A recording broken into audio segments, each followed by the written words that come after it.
Hey, it's Patrice. We are on day 3 of the massive port strike.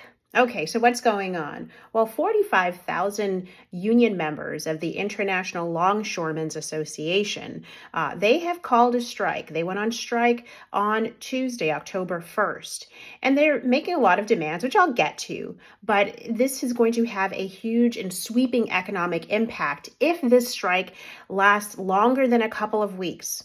Here's how it's going to affect you. I think that's what you care about, right? Right. So number one, increase prices.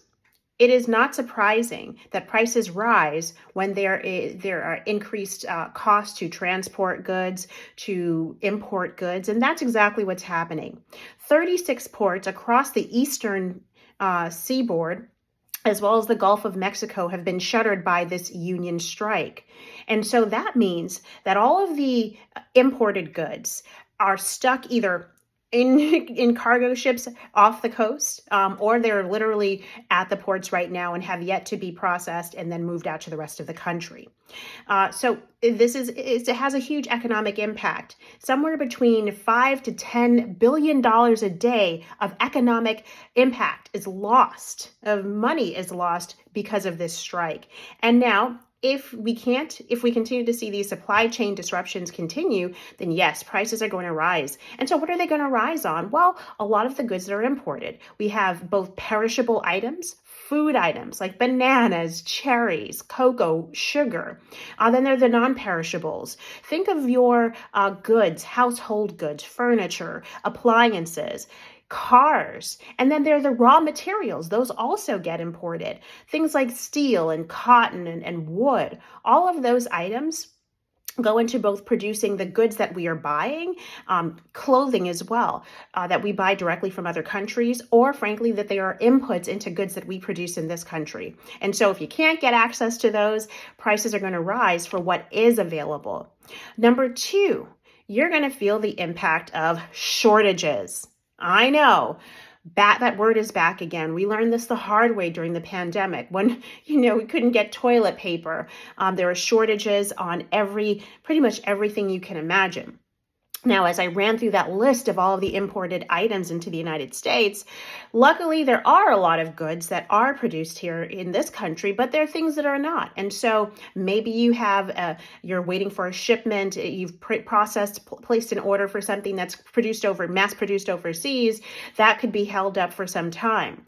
Now, retailers, particularly the big ones like your Costco's, your Walmarts, they anticipated this massive strike. 45,000 docked union workers is pretty big. And so a lot of them rushed a lot of their Halloween and Christmas items in early, or they've come up with a backup plan, diverting those items through the Pacific Coast ports instead, rather than relying on the East Coast ports in the Gulf and the ports along the Gulf of Mexico. And so there may be some limited supplies of items right now or in the near future. Does it mean Christmas you need to write off Christmas? No, I think at least for the large retailers, they should be okay. And this is particularly if this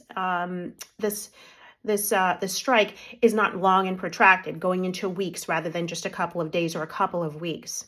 And then number three, if this is again a protracted strike, then we can see employment impacts. So I already mentioned 45,000 union workers are on strike. They're not working.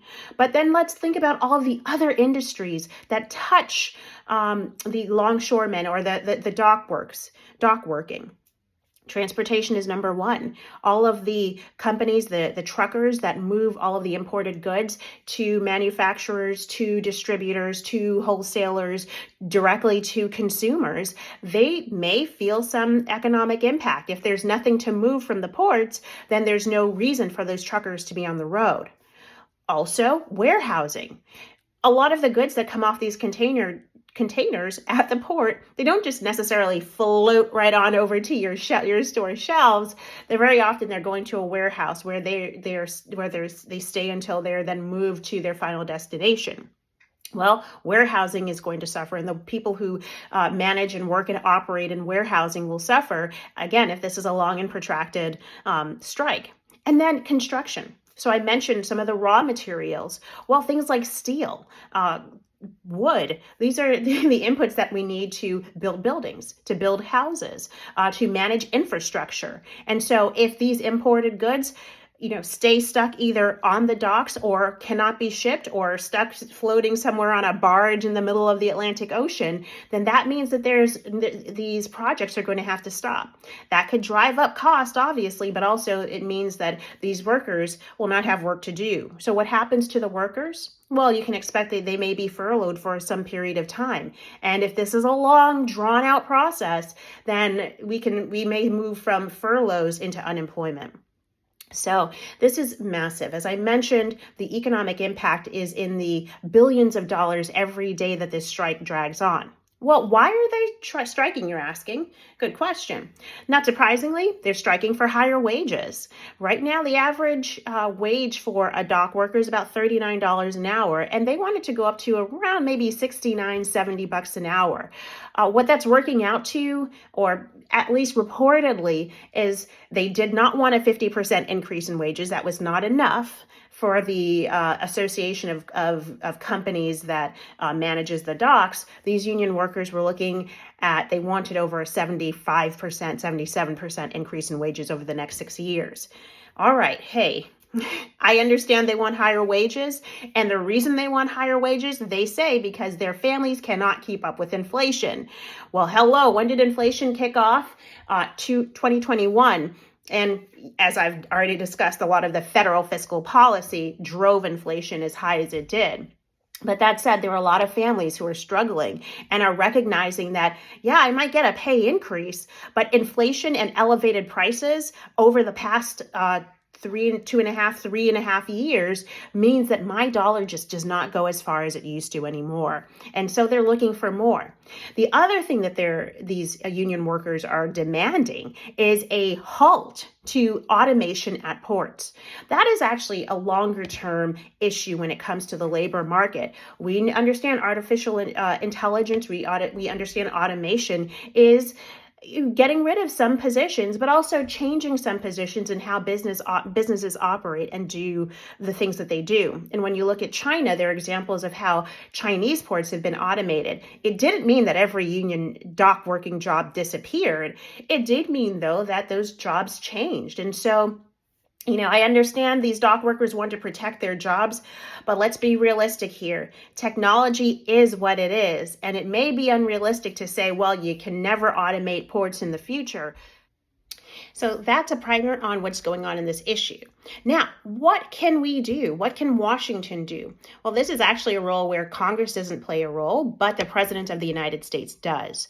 So the President has powers to be able to intervene in union negotiations and stop strikes and put a 90-day pause on any sort of, like they call it a cooling off period. And this is from the 1947 Taft-Hartley law. So this gives President Biden the tools he needs to be able to intervene and make sure that this does not become a long and protracted process, having negative economic impacts across the economy. The question is he going to use it?